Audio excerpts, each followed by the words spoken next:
Hey, what's up? It's JC. It's been a while. It's been a couple of weeks. I've been busy with like grad school. I do have a full-time programming job too. So yeah, but I'm here. I'm back. It's been a while, a couple of weeks. We've had a lot of headlines in the news.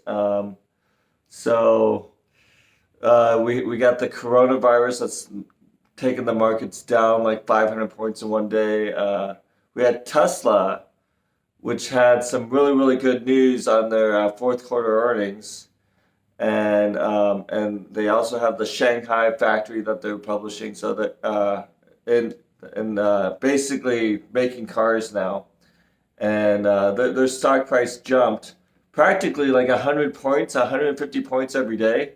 So I actually bet, and I doubled down on my Tesla stake, and I bought about like 40 shares. So I'm up to about 100 shares of Tesla now, and yeah, I've been buying that stock for the last 3 years, but not really at a fast pace.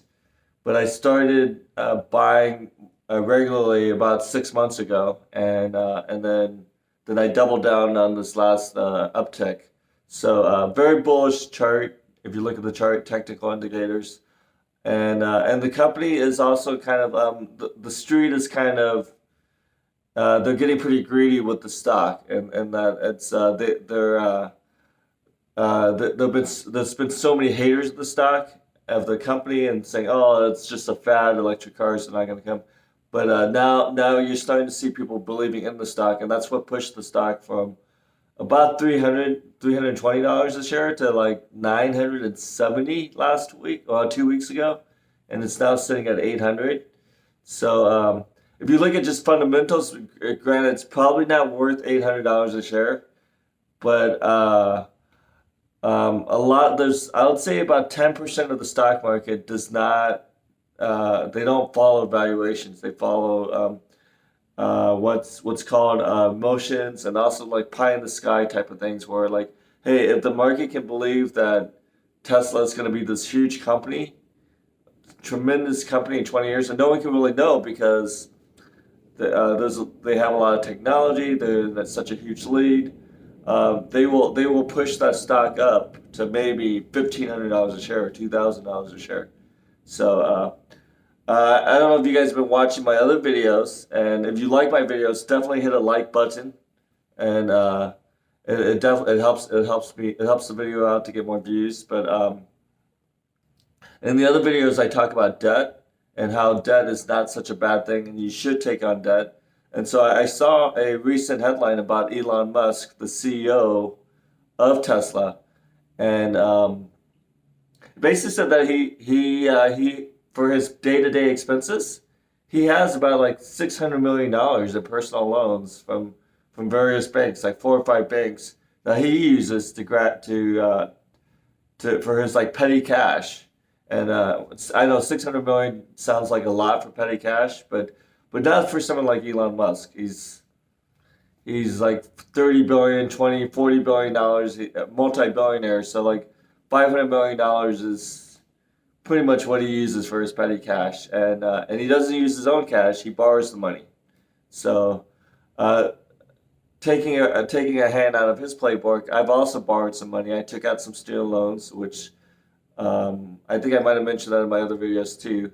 It's not that I needed the student loans, but student loans are kind of like an elevated thing where if you come into hard times, you can a judge will look at your student loans and say, "Oh, you have no income, but you have student loans."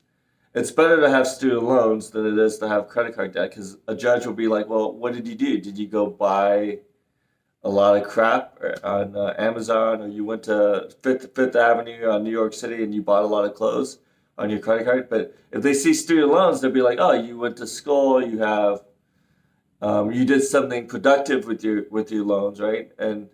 And so the more apt to forgive or give you relief on a student loan debt. And there's also another clause too, where like if you die, and I think I mentioned this before too, if you die, you can send the death certificates to the government and they will wipe out your student loan. So student loans are definitely an elevated debt that if you have a chance, definitely take it out. Of course, you have to be in school to get a student loan, so or your kid has to be in school, and because they do verify that you're in school. I mean, they don't give student loans out to anyone. Um, Student loans are at about an 8.5% interest rate, 8.5, yeah, with a 1% origination fee. So they're not cheap, but they're not expensive. And I took out the longest period for paying it back. I think it's like 10 years or something like that. That's the longest you can do. So it's like you don't have to pay any payments while you're in school, but when you finish school, you got to start making some payments. So I took student loan debt out, and I also have a margin loan. I took margin loan debt out to pay for the Tesla stock, and I also bought 100,000 shares of Sears, which I mentioned that in a video before. And I bought some Google stock when the coronavirus hit and the market dropped 500%. So with all those stock purchases, I took out something like $60,000 in mortgage and margin rate loans. So funny thing is okay. I haven't really taken margin loans out regularly. So I went and took a look at my interest rate, and with TD Ameritrade, I think at that they tier the margin loans. So if you have like 25,000, less than $25,000 and or 10,000, you pay 10%. If you have over 25,000, you pay like 9.5% or something like that. So I think I'm paying about 9.2, 9.5% with over 50,000. So I was shopping around and I saw that my other broker, Schwab, with the same tier of $60,000 margin rate, they actually charge like 8.2%. So it's almost like a full percentage point less. So I emailed Fidelity and I asked them, I said, took a screenshot of the Schwab and I said, can you match this? Of course, 50,000 is not a lot of money for them. They're probably going to just blow me off, but it doesn't hurt to ask. But that's also one way that brokers kind of compete now. They're like, hey, we can offer you a lower margin rate. And it's also something that I didn't think about because I've been chasing brokerage promos, or I've been transferring to I now have like 7 brokers, and I've been doing it for the cash promo. So I've been putting like 25,000 here, 25,000 here, just to catch like $200. But the thing is that your margin is based on how much securities you have. So the way that they tier these margin loans, and if you do invest on margin, they really want all your business at one broker. So the highest tier is like if you take out a loan that's over 500,000, they don't even publish those interest rates. They just have a phone number, call us, and we will provide you with special rates or reduced rates. So they treat you as kind of like a VIP. I think they do, yeah. I've never done that, but I think they will give you a very good rate. So with that said, if you like these videos, definitely subscribe. Hit the subscribe button. Hit the like button if you like it. If you don't like it, you can hit a dislike too with a thumbs down. But I will come back and try to be more regular and come back next week. And I wish you guys all the best for the following week. All right, take care.